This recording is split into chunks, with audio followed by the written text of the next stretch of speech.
Welcome to the Check Swing Podcast with myself and my man, the star of the show. My man, Coach Sanders, in the building. Welcome, Coach Sanders. How you been, man? I've been well. Yeah. You sure you had to go back into the Rolodex? I'm sorry. It's a long day. I gotta. This is a knee injection week, so I'm walking around limping like an Oh, old man. Um, oh, so got the old art, as Fred Sanford would say, that arthritis. arthritis. Arthritis is kicking in, Uh, and but it's all good because it's about the 3-4 month mark, and um, I get it drained. And it looks like those turkey basters. mm-hmm. That's what it looks like. And the last time I think I filled it up twice, so it was a lot of fluid. Damn. Good Yeah, Lord. it looks like beer. Ew. Okay. No, it's all. I'm just like thinking of it like that's she. But like, does your knee swell up like a whole lot? Yeah, so like the top part of the kneecap, like when you bend it, it feels like the whole knee's about to pop out. Like there's so much pressure. Mm. But I can kind of deal with that. But I have the meniscus tear in my knee that I've been dealing with for about 2 years now. Mm-hmm. So it's just that, and today was the first time I've been on public transportation before, but today I got on the fastest transit bus I have ever been on in my life, and I thought I died twice. Because the driver was driving fast. Yes, he did 50 and a 30 twice, Mm. and he made one illegal U-turn. But I don't know if I've ever seen a transit bus make a U-turn. and it was one of those long 60-foot accordion buses. Mm. So it was funny because when we made the U-turn, I had fallen asleep, and then when I was like this, and then when I looked up, I saw the driver next to me. I'm like, what? How the hell did you get there? And were you on the back of the accordion or the front of the accordion? I was in the middle, or like, so the accordion was like right here, and I have the seat over here. Mm. And when you hear that, it's like you think something's about to snap. I believe it. I believe Yeah. it. Now I Well, know quite why. an adventure for you this morning, huh? Listen, I got to work 5 minutes early, so That's always a good thing. always a good thing. It's always a good thing. Um, got a lot to talk, not a lot to talk about. We got a few things we're going to talk about tonight. Of course, we're going to talk about Bryce Harper being back in the Phillies lineup starting tonight against the Dodgers. And as we know, because of Miguel's expert quiz taking ability last week, the Dodgers are named the Dodgers because they were originally called the Trolley Dodgers because trolleys apparently killed a whole bunch of people way back when. What they did. I mean, you what was were it, like you were 130 you people? were you Over were 500 people were maimed. yeah. Yeah, that's when they didn't have traffic laws. I think trolleys were the reason why traffic laws were made. Probably. It's very possible because before that, everything was slow. And if you got into an accident when everything was slow, then you probably just didn't know what you were doing. Right. Also, today we're going to be talking about Joel Embiid winning the MVP. It was announced tonight. I was on my way home when I heard the announcement on the radio. It was announced by TNT, the whole crew there, Chuck, Charles, Kenny, and EJ. They announced Joel Embiid winning MVP. Finally, about time. Congratulations to him. As a Sixers fan, I'm very happy about that. But I got to be honest. I'm happy that he won, but I kind of don't care because it's like, all right, well, you won. That's done. Let's take care of game 2 and 3 and 4. And that's kind of where I am as a fan. But we'll get into that in a little bit. Last weekend, the Philadelphia Eagles, your Philadelphia Eagles, my Philadelphia Eagles had what is considered to be a fantastic epic, whatever you want to call it, draft weekend. Um, a lot of picks, a lot of guys out of Georgia. But one of my biggest takeaways from the night has nothing to do with a kid out of college.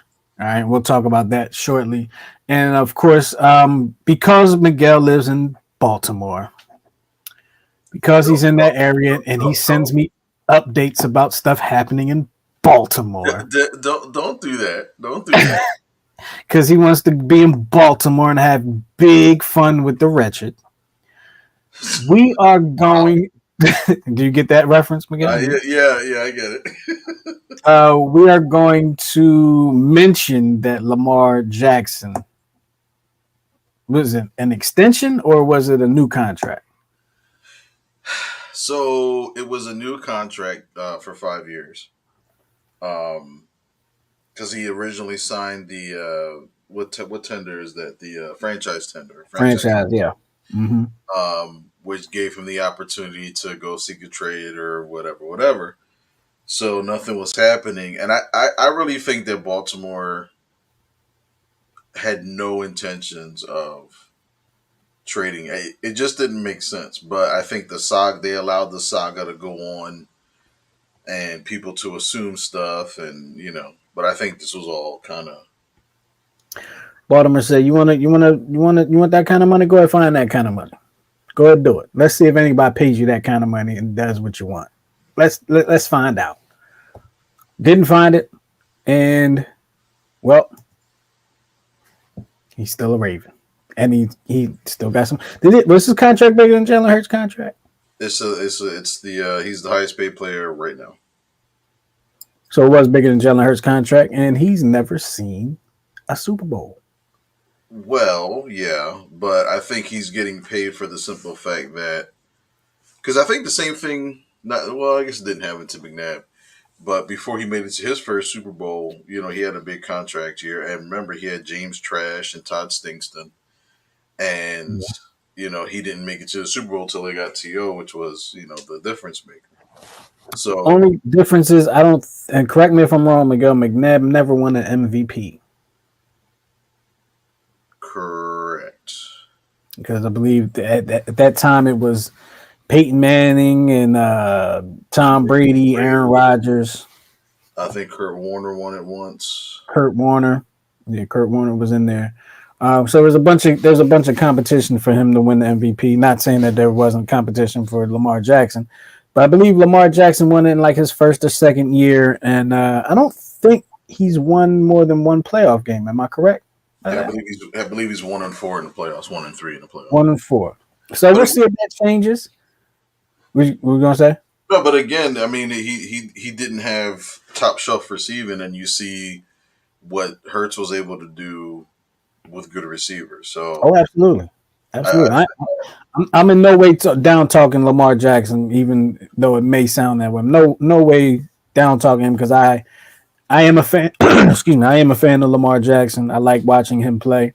I just feel like, hey, my man Jalen got his team further in a lot less time. which is I'm true, just which is saying. true, and he and I'm he and he oh, and he improved every single year. Whereas I know the knock, I know the knock on Jackson is his accuracy, but the games that I've seen him play, he was fairly accurate until the injury. mm, And whether he sat out because of the contract to try to preserve himself, whatever, whatever, we've seen this kind of stuff happen all the time, and that it does. it's funny because more people are talking about the drama or whatever happened with Jackson, but nobody's talking about the crap that happened with Aaron Rodgers, him forcing a trade, almost demanding a trade, the dictating what team he goes to and stuff like that. That seems to be okay, but Jack Lamar is looking for a legit payday. Sorry, it's a net in here, Yeah, I know you hate things that go bzzzt. especially Um, if it gets near my ear. yeah. So yeah, but it's just intriguing how you know one gets more heat than the other, and I'm trying to make it not obvious why, but No, I get it, and let's not lose sight of the fact that Aaron Rodgers probably wanted out of Green Bay the last 3 or 4 years too. He's been trying to get up out of there for quite some time. At least it seems that way. But we shall see. You're listening and watching. If you're watching on YouTube, if you're listening to us later, the Check Swing podcast here with myself and my man Coach Sandon. We're talking about Bryce Harper being back in the lineup for the Phillies, Joel Embiid winning the MVP, the Eagles draft night we'll get to in a little bit, and of course Lamar Jackson and his new contract. But if you are watching us, make sure you subscribe to the YouTube channel. That's youtube.com/new to us radio. That's where you will find all of the Check Swing podcast episodes housed right there. Also, if you are checking us out on Twitch, why don't you give us a host? Go ahead, host us. Appreciate it. If you're checking us out on Facebook or anything like that, give us a like, give us a thumbs up. And wherever you're checking us out at, make sure you share us with your friends. All right? Your friends, your family, your enemies, and all that good stuff. Miguel, let's talk some baseball because I know you're dying to talk some baseball. Bryce Harper back in the lineup for the Phillies. A hell of a lot earlier than he was expected to be back with the Phillies, in the lineup at least. They were not expecting him back until July or mid-July around the All-Star break. But here it is, beginning of May, is May 2nd, and he will be playing tonight in the designated hitter's role. I have a thought I'm going to relay about that, but I'm going to let you get your thought out first because you might say the same thing, but I doubt it. But if you do, it'll be great because then we can talk about it collectively. But your thoughts on Bryce coming back tonight for the Phillies? Listen, I'm nervous about it, but at the same time, I'm not. Because I mean, he played with a torn UCL as a DH, and he hit probably one of the most legendary home runs, not just in baseball history, but in baseball. I mean, not in Phillies history, but in baseball history. Mm-hmm. But so I'm not. If he was going right back into the outfield or starting to play first base for the first time, I'd be a little bit more reserved. But I think the timing is just right, especially if with him passing all the protocols and sliding tests and everything like that. So I think it's the perfect time, feasting off of 2 out of 3 in Houston. You had Wheeler and Nola throw like they've thrown in the past, so against the world champs. So I think the timing is just right, and this is the tough part of the season. So we'll see what they truly got. And I think the only challenge now is usually in a situation like this, somebody that's been brought up from the minor leagues has to go back down. So now it's a matter of who do you keep and who do you send back down. Yeah, there's going to be some discussion there because, like you said, he comes back. Somebody's got to go. You're going to have a certain amount of people on the roster. And as you were talking, I was just thinking about how I guess I can call myself, and maybe maybe you would call me a baseball traditionalist.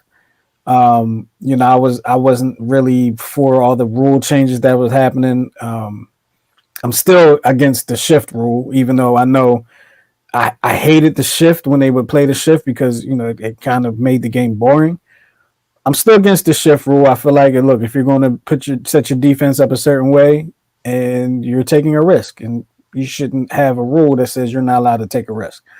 The DH rule, I'm glad the DH rule is in now. I actually, before the DH rule was in the National League, I wanted it to be in the National League. And then when it came to the National League, I was like, I kind of miss seeing the pitchers bat. Like, I know, it was never good, but it was always interesting to me. It's almost like seeing a center at the foul line. You know that they don't really want to be there. They don't want that situation, but you kind of want to see if they come through for you. Case in point, last night in the game one, Sixers and Celtics, backup center Paul Reed had to go to the line twice in the closing moments of the game and made all of his foul shots and helped the Sixers win by 4 points. I kind of miss seeing the pitcher not flail at the ball. I kind of miss seeing the pitcher just try to make it happen. And I was always, and you know this, and we've talked about it way before we even started the show. I was always a proponent of if your pitcher needs to bat, he needs to be taking BP. Like he needs, you want to show up that spot. I know you just want to focus on pitching, but you're at least your starting pitchers. I always felt like should learn how to hit because it's a spot in the lineup. But with that being said, there's no reason to do that now. So it is what it is. There was a conversation. This is what I wanted to bring up. There was a conversation that I overheard, or maybe I was a part of it. Don't really remember that well.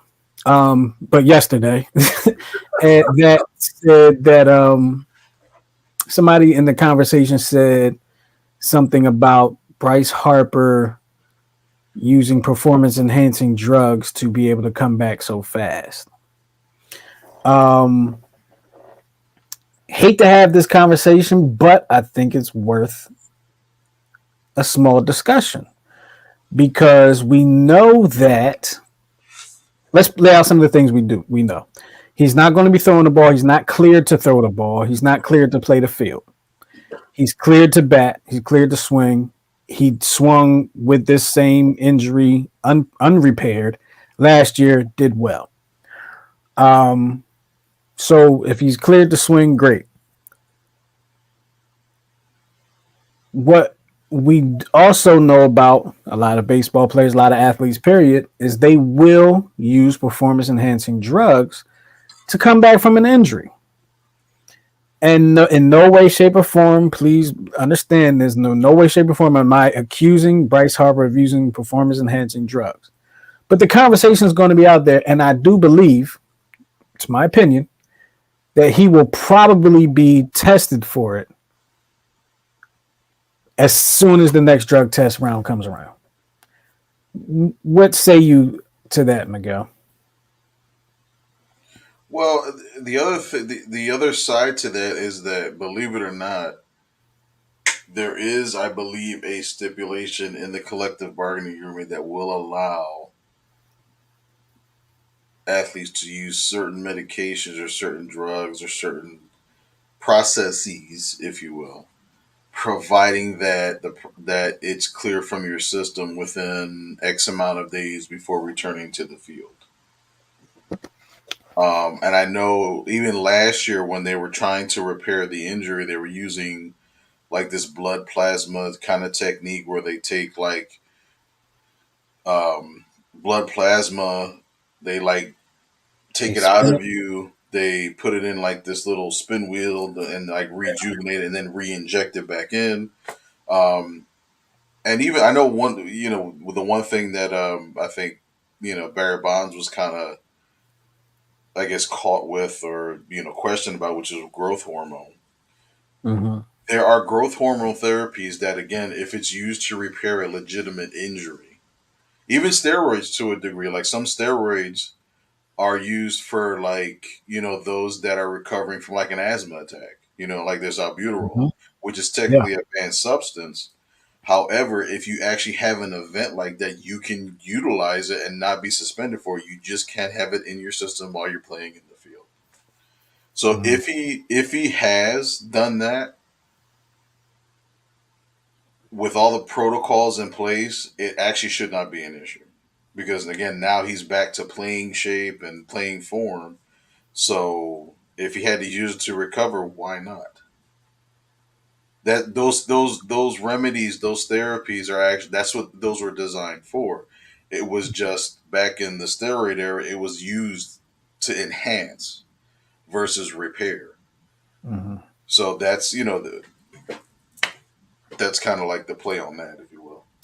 Yeah, we'll have to see, how that turns out for him. Like I said, I'm in no way accusing Bryce Harper of using any performance enhancing drugs or anything like that.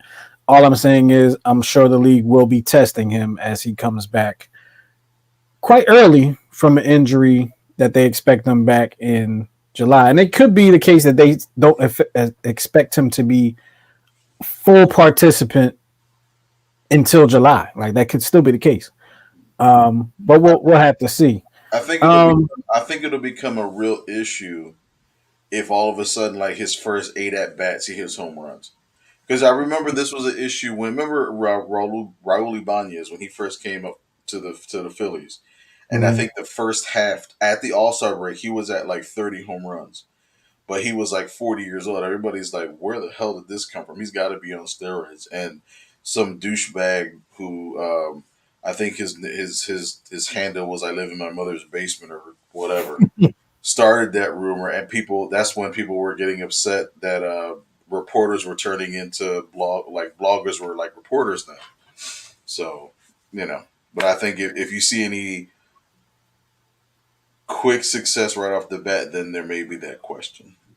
Oh, they're definitely going to have that raise that question, especially coming off the heels of Tatis being suspended for banned substances or whatever the case may be.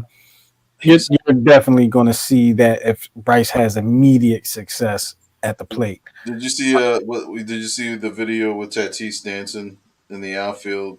No. So there Mm-mm. was a chant because I think they were San Diego was playing in Chicago against the Cubs, and the chant was "He takes steroid," dun, dun, and all of a sudden they show him like this, and he's like, Playing to the crowd. "Yeah," but it's like you remember. I think it was 2 years ago or even last year where I think him and Machado got into it in the dugout, and they were and after the whole steroid incident, all of the players kind of like turned on him and talked about Mhm. maturity and stuff like that. I'm hoping that it's changed, but I don't know. That kind of rubbed me the wrong way. We'll have to see. When you said the handle of the guy, uh, I sleep in my mom's basement or whatever it was. It took me back to, well, I don't know what year it was, but it was some time ago before Tiger Woods had his major falling off in Hmm. the golf world, and he was playing in the Masters, and I forgot exactly what happened, but I'm going to try to remember the scenario as best I can. I believe he was on a hole, and I don't know if he. I think the ball went into the water on Hmm. one of the holes in the Masters, and there was a drop zone.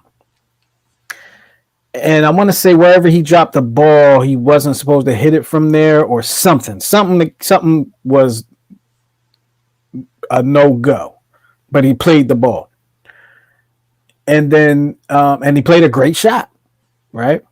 Which is probably why he wasn't supposed to play the ball from where he did. But he played a great shot. Come to find out, they ended up penalizing him on that hole because of that. Now there are rangers out there, course and all like that should be able to see this. Do you remember how this? If you even remember the situation, do you remember how he got caught? Vaguely, I vaguely remember the incident because it was a while ago, but I don't remember. Yeah, it was a while ago, and it bothers me to this day. There was somebody at home that called the tournament, not an official, not a judge, not nobody that had anything to do with the tournament. Somebody at home called the tournament and basically ratted him out. Then they took a look at it and penalized him. And it bothered me to the point, Miguel, that I called the next day. I believe this happened on a Friday. I think I called the radio station that next day and talked about how much of a how bored do you have to be to call the tournament, to call the golf tournament and say somebody did something they shouldn't have did. Like there's no other sport that I know of. I didn't even know you could do it in golf, but there's no other sport that you could do that. You can't call the NBA and be like, "Yo, that was a foul." You know what I mean? You can't call the MLB and that was a strike. Like you That can't do that in any other sport, but in golf, you're you and I, regular Joe, like you and I, could have just called and be like, "Yo, he did that. That was out of bounds. He shouldn't have did that," and it'll be honored. Excuse me. absolutely insane. Makes no sense. Makes no sense. Let's move on a little bit. I want to talk about my man Joel Embiid winning the MVP finally. Now, people thought that he should have won it the last couple of years. A lot of people thought he should have won it last year more so than the year before. Um, but he finally won it this year. And you know what, I was expecting him not to get it, to be honest with you, until I was driving to my baseball game today, and I saw not a banner, a billboard, one of the electronic billboards that said, you know, with MVP, like EMVPIID. There you There, I had to look at it because I wrote it down. go. MVPIID. And I was like, wait a minute, did I miss the announcement? Did he win? And I saw it again on my way back from the game. And I was just like, did he win? And I didn't hear anything. And I never thought to look it up. And then I was listening to the radio and then they made the announcement. So it makes me think that maybe the word was out there somehow, some way, maybe. But maybe they just couldn't really say anything until the announcement. But Joel Embiid, I know you're not the biggest NBA guy, especially right now. I know you were a '90s NBA guy. I know that. But Embiid, what you know of him, things that you've said of him, things that we've both said of him, deserving of the MVP. Does it make you happy as a Sixers fan that he won this award? I get that same feeling like when all those years that Denzel Washington was nominated and didn't win the Oscar, and then he finally wins for a movie that he plays a bad guy in. So it's like, Hmm. you know what I mean? That's the kind of feeling I get. I mean, I guess it kind of makes everything right, but you know, does I don't know if it cheapens the award or whatever after the fact. But I mean, he did play. You know, he does play lights out at time when he really is engaged and whatnot. And I don't know if I like the announcement of the award during the playoffs. And I don't know. I think because baseball is at the end of the season. I think all the other sports actually do it during the season or during the playoffs, don't they? Well, let me think because they Yeah, used to do the football one they do the during the season, but then they created the award show. right, which is during the playoffs, and I think they announced the MVP like I think the week of the NFC or the championship games before the Super Bowl. So Very possible. And I thought that they did the same thing with the NBA. I thought they did an award show with the NBA the last few years. But this year they did because they had the NBA honors because the NFL honor had the NBA honors. If I remember correctly, I think when Harden won, I think it was at an award show.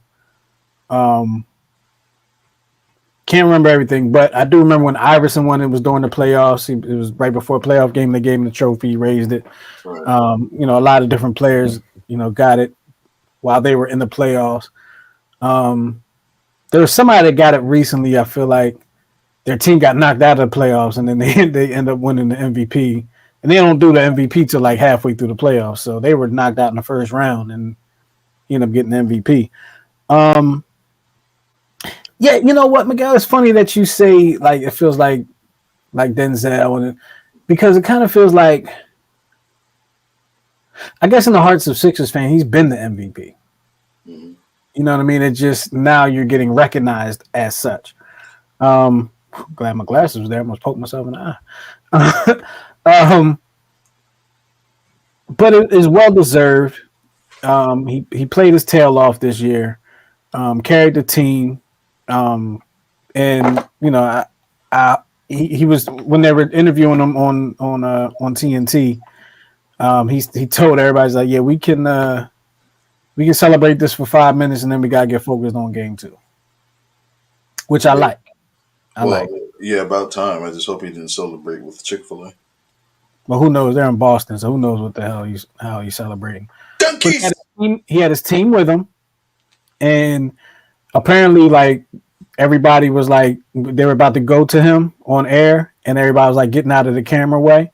But he told everybody to come back, like, "Yo, I want all y'all here with me," and I thought that was pretty dope. And Kenny Smith said that um, it reminded him of when Akeem Olajuwon won it when he was on the Houston Rockets, Oh man, yeah. and Akeem Olajuwon would not go out and accept the trophy unless his whole team went out there with him.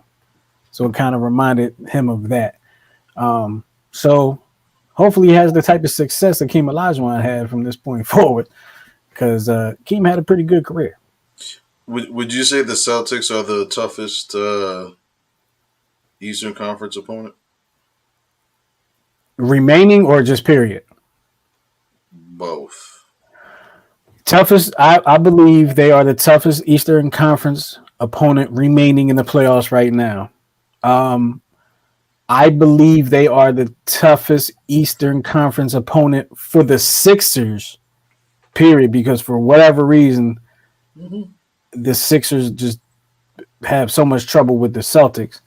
But I feel like the best team, and I think they actually had the best record, was eliminated last in the first round by the Miami Heat, which was the Milwaukee Bucks with Giannis Antetokounmpo.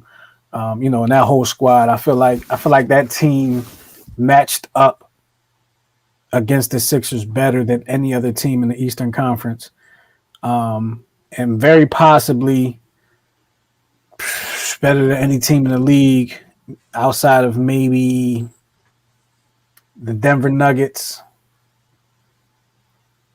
Yeah, the Denver Nuggets. I think I gotta go with them as one of the toughest matchups, because even though I think the Phoenix Suns are a little better than the Sixers, I don't think they match up as well with the Sixers as the Denver Nuggets. Denver Nuggets are pretty tough. So yeah, toughest Eastern Conference opponent right now left, Boston Celtics. I would say that absolutely. And me saying that, if the Sixers get past the Celtics, watch them struggle with whoever they play next, especially if it's the Miami Heat and Jimmy Butler. Mm. Just saying. You're watching the Check Swing podcast with Coach Santa, excuse me, and myself. Make sure you subscribe to our YouTube channel. Make sure you subscribe to us on Facebook, Instagram, and Twitter, all that good stuff. And if you have any questions, comments, or concerns, anything of the like, of the such, you can email us at checkswingpc@gmail.com. Make sure you do that. And we appreciate you for hanging with us here on the Check Swing podcast. Let's talk a little about draft night, draft weekend. Draft used to be one night, right? Well, no, it used to. One day. It was like a whole day. Yeah, but it would go. It would go until it was done. Versus, you know. Yeah, yeah. Instead of being chopped up. Um, the Eagles, man. The NFL world was talking about the Eagles draft and what they did. If you have any comments about the Eagles draft and what they did, whether you're a fan or not, just shoot us a comment. Let us know how you felt about it. Jalen Carter, first round. Nolan Smith, first round. Excuse me, don't have all the picks in front of me, but they made some amazing picks. Howie Roseman did his thing again. My biggest takeaway, what got me the most excited about draft weekend, was the trade for DeAndre Swift. Yeah. Oh my goodness, that was a kid that I wanted the Eagles to draft when he was coming out of Georgia. Because I don't watch a whole lot of college football anymore like I used to, but I saw him, and I want to say I saw him when he was in high school as well. In fact, let me check and see what high school he went to, because I don't want to lie. I feel like I saw him in high school as well, and was just nasty. Okay, nasty. Hold up. You know what's funny about this trade? The Eagles get praised for it, but it's funny how the Eagles tend to pick up players that quote unquote have had an issue or two. Because I believe Mhm. the story out of Detroit was that he's injury prone. He dances too much in the hole and doesn't hit versus hitting the hole and getting the yards and stuff like that. And I always remember the Super Bowl year when we got Blunt, and well, he's too old. He's lost a step. And then when we got Ajay, when we got Jay Ajayi, they were like, oh my god, he's such a cancer. He's gonna ruin the Eagles, I remember that. and he has a bum knee, which actually wound up being true. But it was just funny how, and even when we got AJ Brown, this is why as a coach, and you and I have always talked about this, we can't fall for our own philosophy sometimes because we wind up doing like what Chip Kelly did, trading away Deshaun Jackson in his prime, trading away LaShawn McCoy in his prime.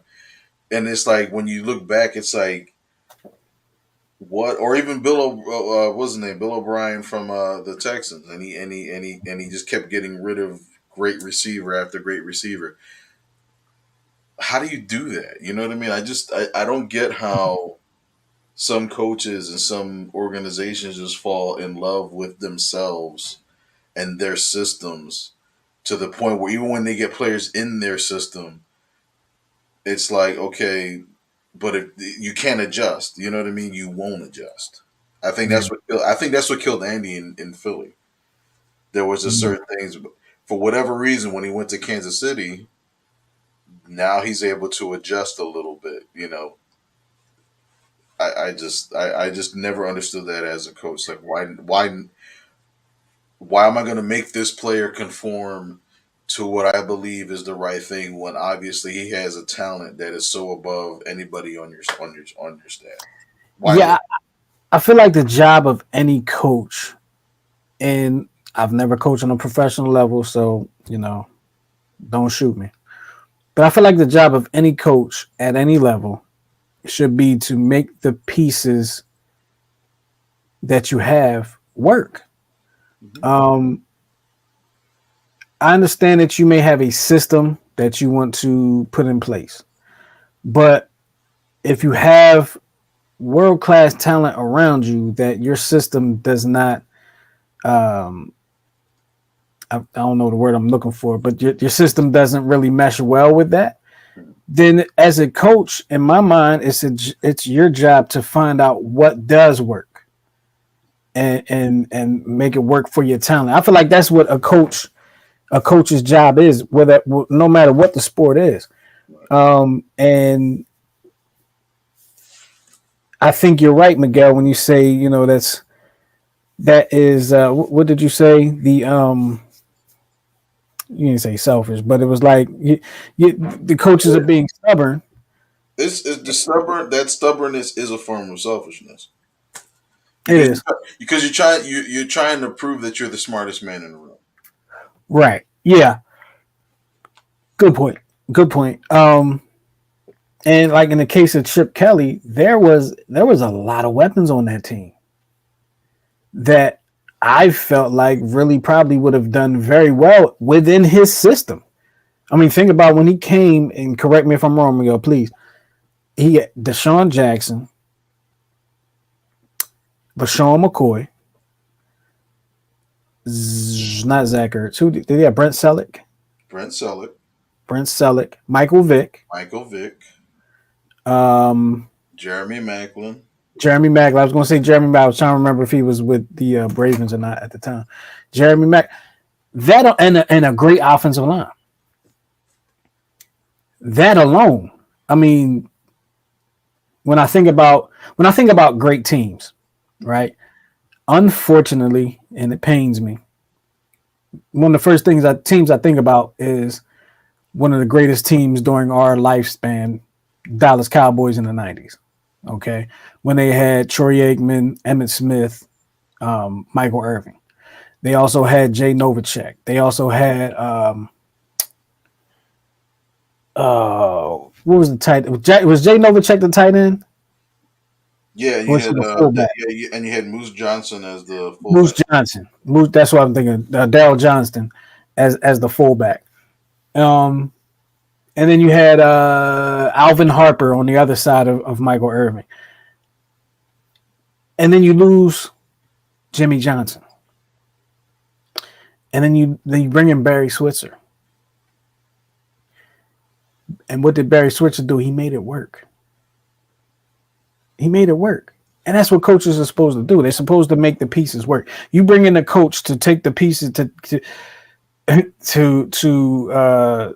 kind of take from Bill Parcells. You bring in a coach to take the recipe that you have. I'm sure, but take the groceries that you have and have the coach create a recipe that works. Bill Parcells says if I'm going to cook the food, I might as well buy the groceries. The groceries are already there. Now you got to put a recipe together to make it work. And I feel like any coach that doesn't do that is being lazy. Yeah, I do.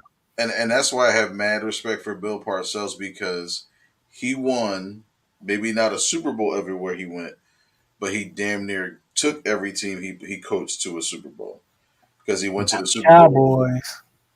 What is it? Not the Cowboys, but the Patriots. Remember Mhm. with Drew Bledsoe. Yep. Uh, he took the Jets to two or three NFC Championships games with Sanchez, Hmm. and people say Bill Belichick is probably the greatest coach that ever lived, but I think the jury's still out on that because yeah, he won with Brady a lot. But I have mad respect for Parcells because he won with two different quarterbacks in New York. Two Yes, Super he did. Bowls with two different quarterbacks. Yes, he Joe did. Gibbs did the same. He won three Super Bowls with three different quarterbacks. Yes, he did. So to be able to win with But different, Ryan won. Oh my bad. yeah. Don't you there? Don't you there? I'm an Eagles fan. I'm an Eagles fan. Right. But then you could put it to baseball. You had Sparky Anderson, who won with the Big Red Machine in the '70s, and then won a World Series with the Detroit Tigers. Even though he's a raging alcoholic, Tony La Russa, he won with the White Sox in the beginning, then won with the A's, and then won in St. Louis. So being able to win wherever you go with the team that you have, I think really marks what a true difference making coach you are. You know. Absolutely. I think that sets the line between a good coach and a great coach. Hmm. Great coaches can find a way to win with what you have. Good coach can win, but they need to have certain pieces, specific pieces to do it. Um, I pulled up. I pulled up DeAndre Swift. He went to St. Joe's Prep in Philly, and I did do a St. Joe's Prep game. Um, I want to say it was a while ago. It was 20. I don't know if he was on the team then, actually, though. Uh, it was 20. No, he wasn't on the team then. If I'm if I'm remembering, no, he wasn't on the team then.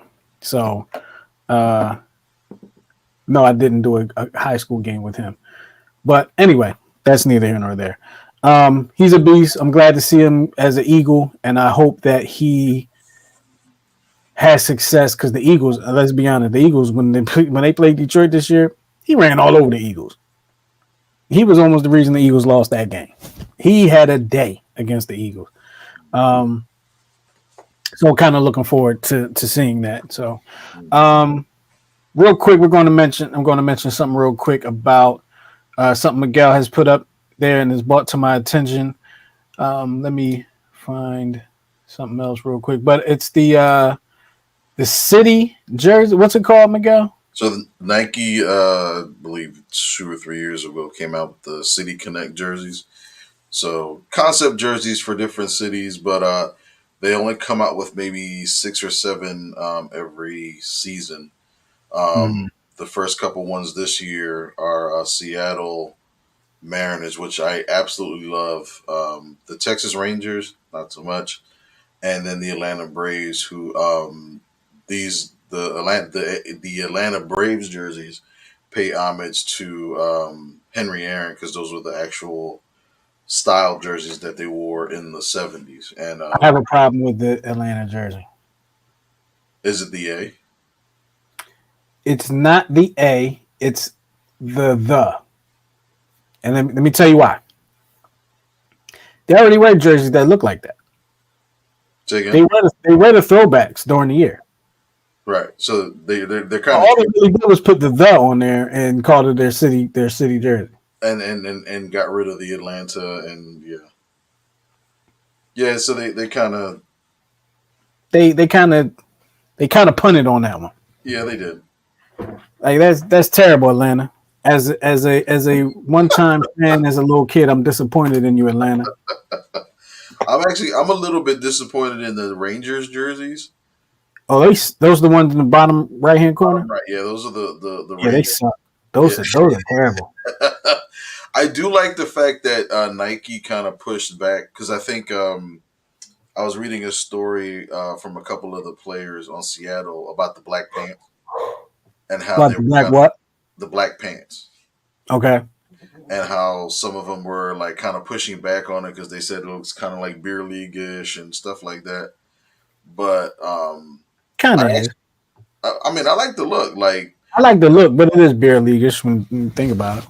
well, I just don't like when like the reason why I don't like Texas is so much is because it doesn't really mesh with their colors per se. I mean, the red, but then everything else is like just completely different. Just like I think Colorado's is like all green, and it has like they have green pants, and then they have green, and then the white starts to be like the outline of like the Rocky Mountains. I'm like that's Mm. mm, weak, but And then not Seattle, San Diego. Every uh, time I see them in theirs, I think it's the Marlins oh,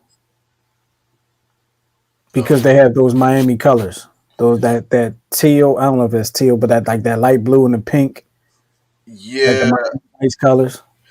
it hurts. It hurts my eyes. When I see it, and I'm like, oh, the Marlins. No, that's not the Marlins of San Diego. Mm. So I think we first saw the city jersey with the basketball teams. I believe, Yeah, if I'm not yeah, mistaken. yeah. So they usually when stuff like that happens and they wanted to carry it on, I would be excited to see it happen in the NFL too. But the Nike Yo, does. it's so much. Yeah, they do have Nike jerseys in the NFL. I Okay, don't know if all teams are Nike jerseys, they but have to. Yeah, they would all be. It would. They would they would all all have be it. Nike jerseys. Okay, because I don't think, and I could very much be wrong. I don't think all the NBA jerseys are Nike. Yeah, I I think don't it would think be. they are, but I'm not positive on that. Um, it started with the NBA, and I liked it. Um, some of them were kind of blah, some of them were really good. But just looking at this Atlanta one. I'm so disappointed in the Atlanta one. I felt like the Atlanta one could be so much better. It could be so much better. Like so, okay, let's put it like this: you turn on the TV and you see Atlanta playing, right? And you're seeing it from the view of behind the pitcher. You see the batter. You're watching games, no close up. How do you know they're wearing the city jersey and not wearing just the throwback jersey? You don't. Even the symbol, Lazy. even the symbol of the leaf on the arm is there. I'm like, Exactly, and that's what made me think because the leaf on the arm, and I was just like, that's the throwback. right. That was lazy, Atlanta. I'm sorry. I love Atlanta. I love Atlanta. I ain't been there in years, but I love Atlanta. And I used to be a Braves fan at the same time as being a Phillies fan. But we've had this discussion many times. Every time I say it, it look like you want to look at me and laugh and whatever, and you can't believe I was a Braves fan. Yes, I was a Braves fan at one time. I'm gonna And send you the same text you sent me over the weekend about Baltimore. I don't even know who you are anymore. I'm like, I'm not anymore. I was just like, yeah, I feel that way. I'm like, I don't know. But yeah, those are the city jerseys. Let us know what you think. Hit us up, leave a message, leave a comment, whatever. Just tell us what you think. And it's time for Miguel. Time for Miguel to stump me. And it looks like there's like no accolades here. It's just the jerseys. no Oh, accolades, but he's famous. say again. No accolades, but he's famous. It's famous. Is it Samuel Dallenberg? Oh God, no. Okay, I just want to throw that out there. No, What teams we got? Looks like we have the six. Is that the Sixers? nope, Okay. Detroit. no, Okay, the Clippers. no. Wrong coast. Come back east. Is that orange or red? Red. Red and blue, and it's not the Sixers. It's not Detroit. Closer to Uh, the Sixers, but not Detroit. uh East Coast team. Washington. Yes, but when they were the Bullets. Okay, the Bullets, the Hornets, Mm-hmm. the Knicks. Nope. Who the hell wears orange and blue? Used to wear orange and blue. Who the hell used to wear? Okay, so they don't wear orange and blue anymore. Correct. I think they wore orange and blue for like maybe 3 years, and then they went to the current colors that they have. That would be the Golden State Warriors. Oh yeah! Wow. Yeah, I would definitely wouldn't have Remember guessed that. those jerseys? I definitely wouldn't have guessed that, and that's got to be the Phoenix Suns. That's gotta be the Toronto Raptors.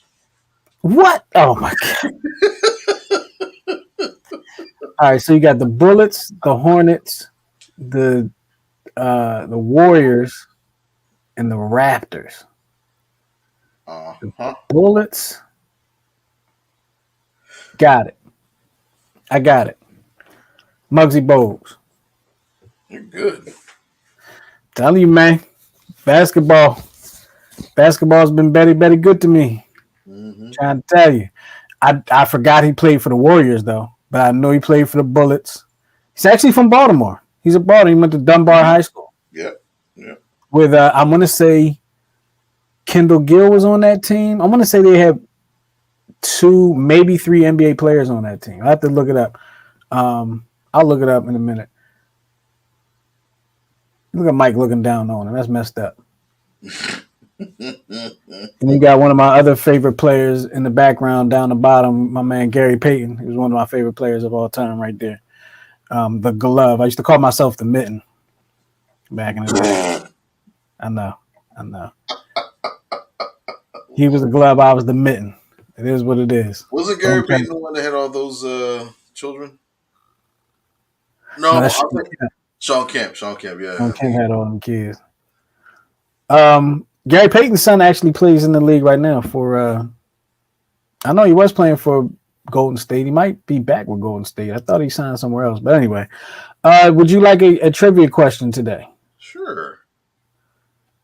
How come I can't go to let's go to page 2. What the hell? Excuse me, sorry. Ooh, this is a good one. You'll probably know this, but this is a good one. Who was the first reliever elected to the Hall of Fame? Ooh, I really? have a multiple choice for you.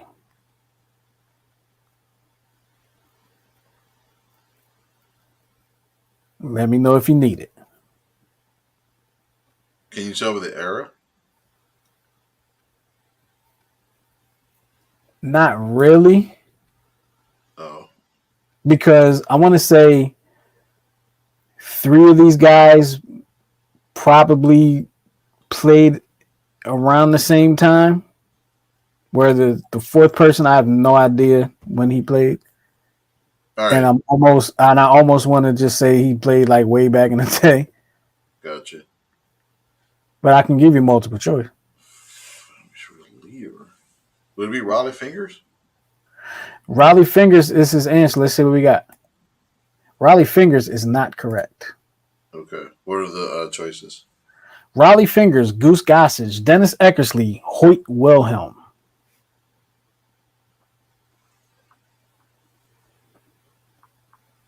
Hoyt Wilhelm. I'm sorry, I just wanted to say it like that. He actually played in Baltimore. Of course, you would know that. No, it was in a movie in the movie 61 because Ah, okay. It was towards the end of the movie when he was trying to hit the 60th home run, and Baltimore decided because Babe Ruth was born in Baltimore. They were like, well, we're not gonna have him hit it here in Baltimore. So he was a knuckleballer. So they brought Mm, him out, and he made Roger Maris ground out. Um,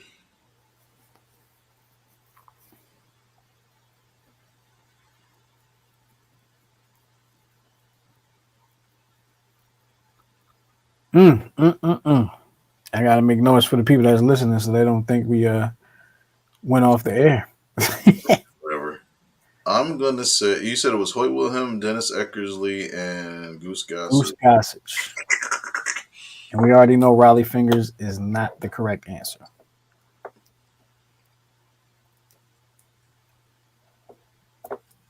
I'm gonna go with Goose Gossage. Is Goose Gossage the correct answer? Goose Gossage is not the correct answer.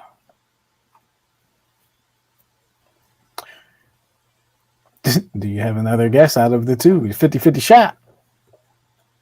Hoyt Wilhelm. Is Hoyt Wilhelm the correct? I wish you could hear this on Why can't I hear it? because I don't have it like connected to hear it. Like if I was sharing it, let me see if I can share. I'll share it. Share the audio, yeah. Share the Let me see. audio. Share screen.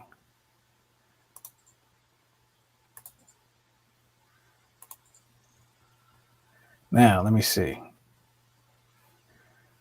So you picked Riley Fingers. That was incorrect.